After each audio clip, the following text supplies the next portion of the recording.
gazing to the sunrise over Manana. This is Kawika Kahiapo. He's singing a song that he wrote about beautiful Waimanalo, the place where he lives on the island of Oahu. Kawika is one of my favorite musicians, and he's collaborated or performed with artists like Jack Johnson, Eddie Vedder, Palani Vaughn, Melvin Lead, basically Hawaii's best musicians and beyond. He's also stayed at my house. More about that in a moment. Today, I'm doing something different from our usual one-on-one interview. I hope you'll like it. This is Inspired Money, episode 132. Welcome to Inspired Money. My name is Andy Wang, a managing partner at Runnymede Capital Management. Each week, we bring you an interesting person to help you get inspired, shift your perspectives on money, and achieve incredible things. From making it to giving it away, Inspired Money means making a difference, creating something bigger than oneself, and maybe, just maybe, making the world a better place. Thank you for joining me. Hey, Inspired Moneymaker. Welcome back. If this is your first time listening, welcome. I want to share a story with you. It's about doing something that scared me. It's also about generosity, giving, and making an impact in a way that I was not expecting. Let me take you back to 2008. I got a call from my friend George Kahumoku Jr., who lives on Maui. He asked if I could help him find a venue in New York City. He wanted to bring renowned falsetto singer Richard Ho'opi'i on tour to fulfill his dream of performing at Carnegie Hall while he was still healthy enough for a national tour. Unfortunately, the financial crisis hit, so George and his fellow musicians were not able to secure the grants that they were hoping would help fund the tour and rent Carnegie Hall. Now he was looking to do the tour on a much tighter budget. Now, despite my love for this music, promoting a Hawaiian concert was probably last on my list of things that I wanted to do. Financially speaking, Hawaiian shows that I attended in New York City were lucky to break even. Most of them lost money because renting a venue is so very expensive. But George is one of my guitar teachers and a longtime friend. He's also a multiple Grammy Award winner, so I had to think long and hard about this. Here's what I proposed. If George was willing to perform in New Jersey instead of New York, they could perform at our church in our town, and we'd make it a fundraiser. The church was a free venue, so that removed my financial risk. The proceeds from ticket sales would be shared between the musicians in the church. I would donate my time to sell tickets, run the sound system, and make the event happen.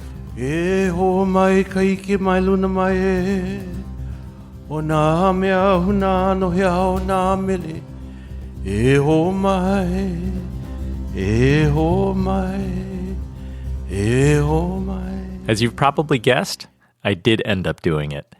That was George Kahumoku kicking off the show. It was a success. Today, thinking back on why I decided to do it, it reminded me of Inspired Money episode 32 with Wendy Steele. You know, it turns out we're actually biologically wired to give. We're wired to live in community and to help each other. At a very biologic level, it turns out that when you perform an act of generosity, and that can be anything, it can be certainly a financial donation, an in-kind gift, it can be the things you think about when you think about a donation, but it could also be, helping someone across the street or holding the door open for someone. It can be any act of generosity or kindness. I want to remind you that giving doesn't have to be about money. You can give your time, talent, or treasure.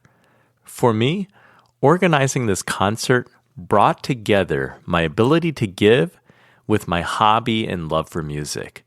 And don't forget, I got to hang out with my guitar-playing heroes. That is awesome.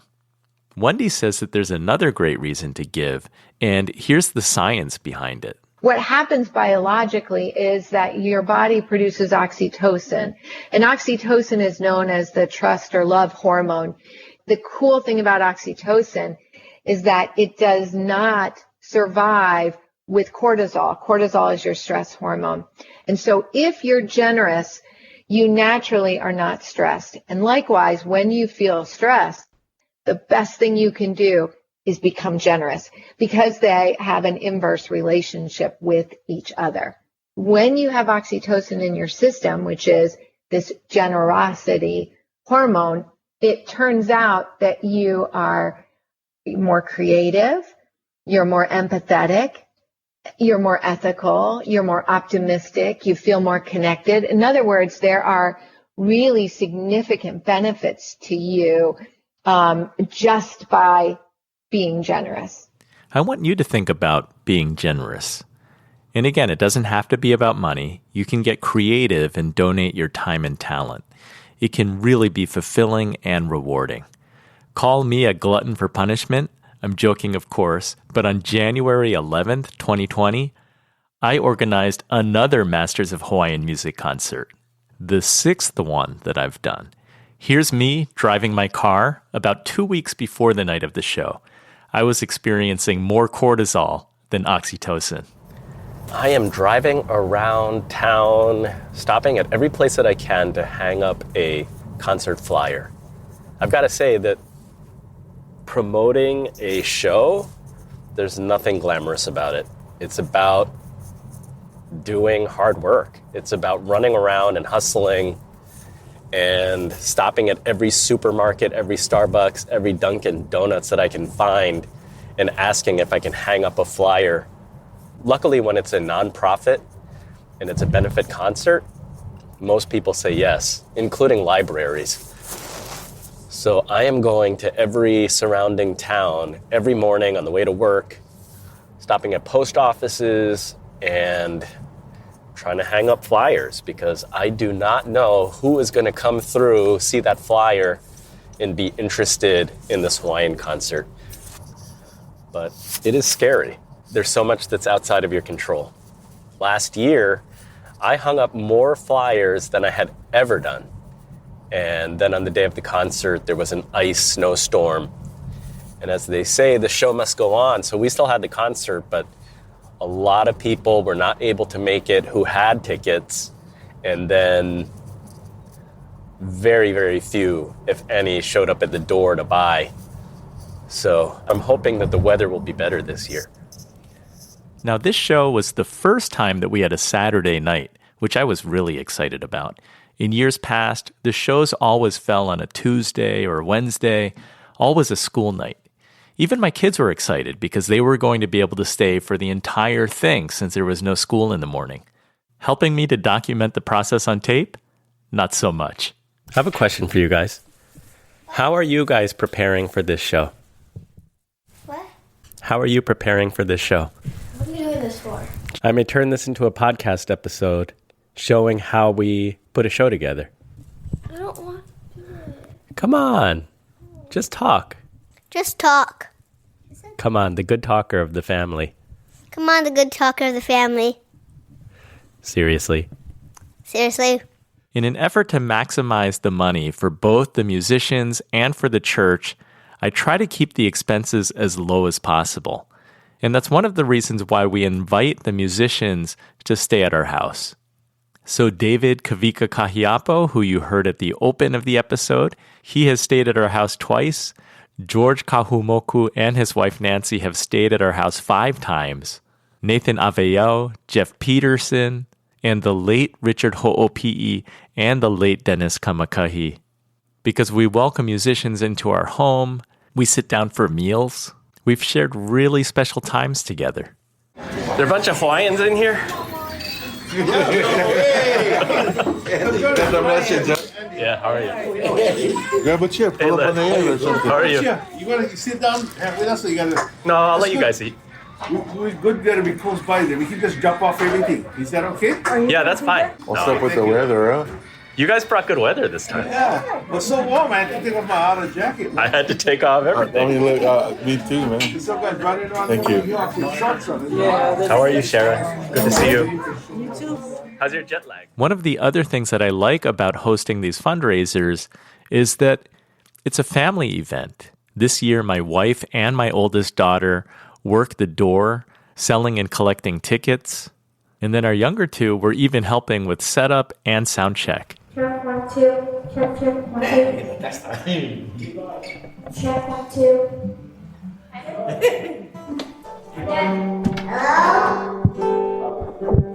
Check, 1, 2. There's a lot to worry about leading up to the day of the show. Hanging flyers, getting articles written in the local paper, Facebook ads. I really don't know what I'm doing with Facebook ads. Answering incoming calls and emails to answer people's questions. And then we can all finally breathe a big sigh of relief when people actually show up. This year, we got the biggest crowd yet.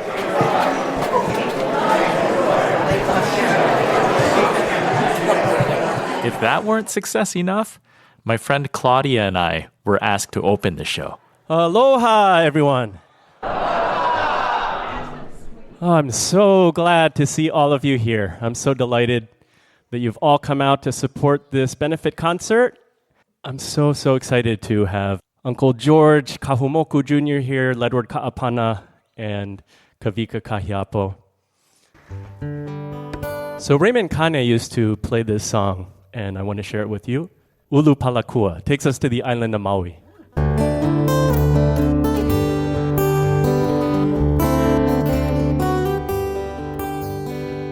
I thought that was it. What started as doing a favor for my friend Uncle George, helping him to find a venue, has turned into a fairly regular event in my hometown. There's been 6 shows in about 11 years. As I reflect, the impact has been bigger than I ever realized. Let me explain.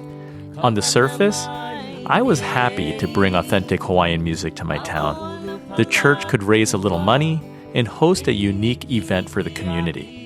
Consistency pays off, though. Cumulatively, these 6 shows have raised over 5 figures in ticket sales and donations. That's really amazing. But there's more. These benefit concerts have always been advertised as having proceeds going towards programs and outreach at St. Paul's Episcopal Church. Only recently did I stop to think about what that really means.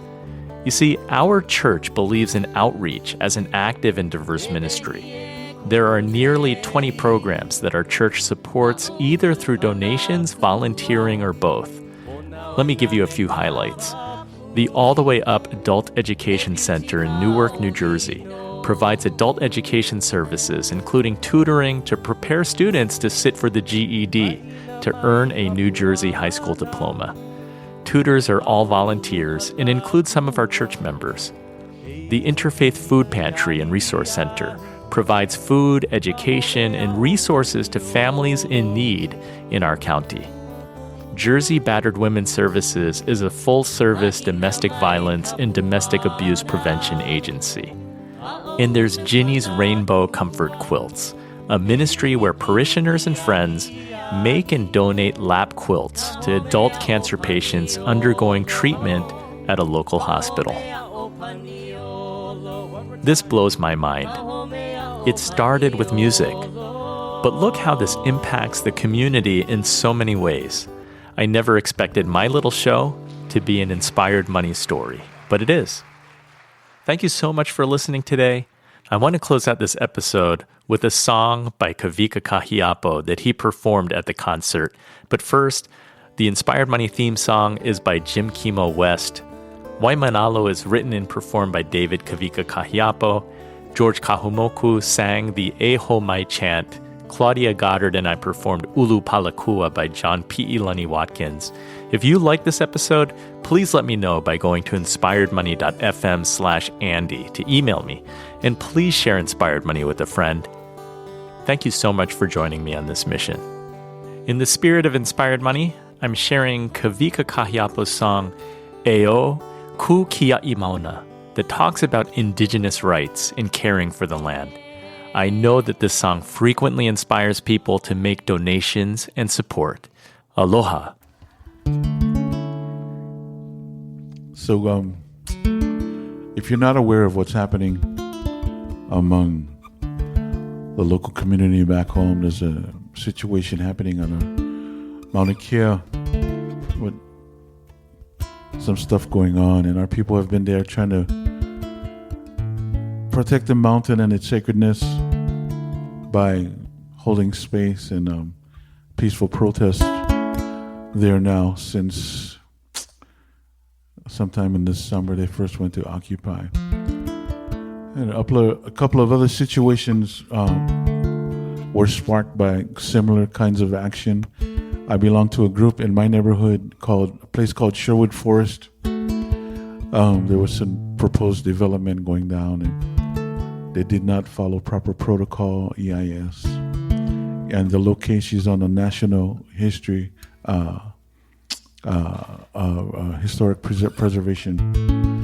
Anyway, my family and I decided to go and venture up to Mauna Kea just to feel and experience firsthand what was going on. It's amazing unity, and the whole narrative is just live and be pono, be true, practice aloha, and just let the truth kind of work its way out. So I took a trip up there, and about a week before embarking towards that location, I was moved by what was happening and what I was seeing on TV and the different news reports.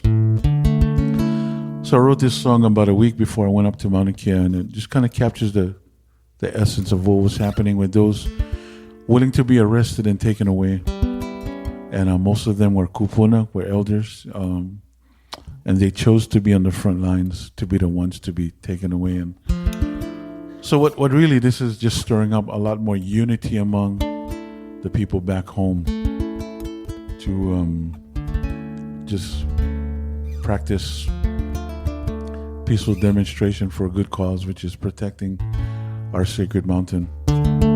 So this song I wrote called Eo Kukia Imauna is a little, you can help support the cause by contributing to the song tonight. There's a portion of the song that I sing. Kupuna warriors put their lives on the line. It's literally what they did. They laid on the ground, and some of them chained themselves to the cattle guard that was on the ground. So when I say, Kupuna warriors put their lives on the line, everyone shout, Eo, okay? So I says, Kupuna warriors put their lives on the line, Eo! Let's see if we can get a little louder volume there. Kupuna warriors put their lives on the line, Eo!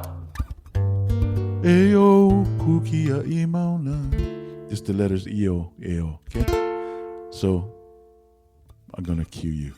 A song called Eo Kukia Imauna.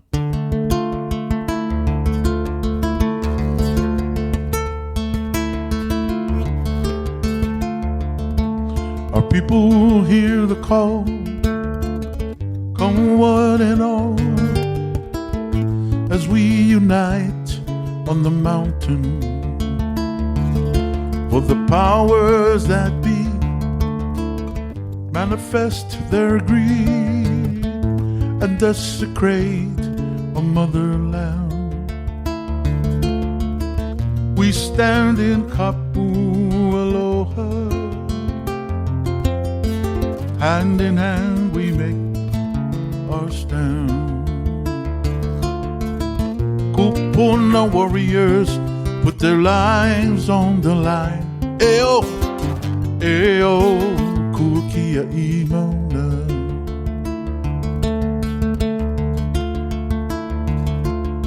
People from far and wide join with our stride and stand with us in unity.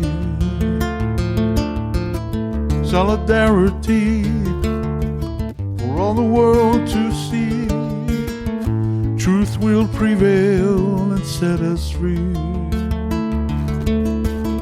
We stand in kapu aloha, hand in hand we make our stand. Kupuna warriors put their lives on the line. Eo, Eo, kukia imauna.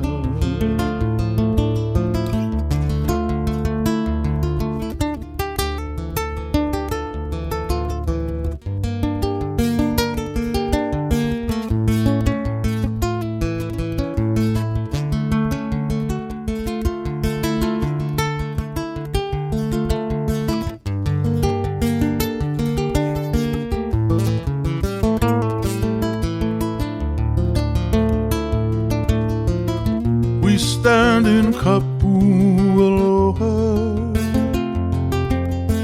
Hand in hand we make our stand. Kupuna warriors put their lives on the line. Ayo, kukia imauna.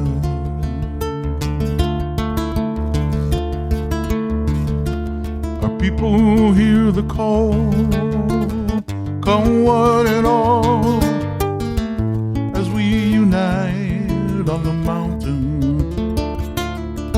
For the powers that be manifest their greed and desecrate our motherland.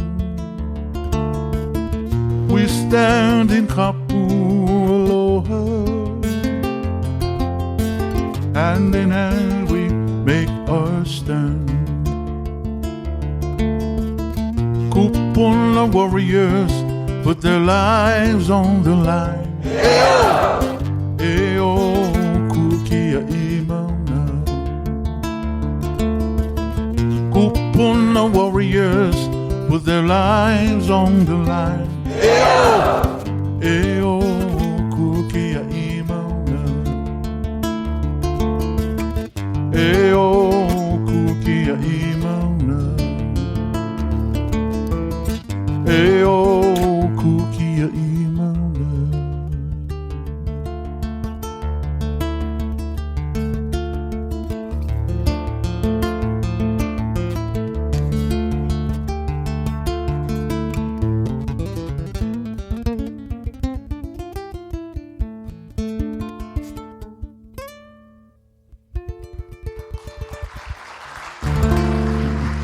One, two, three.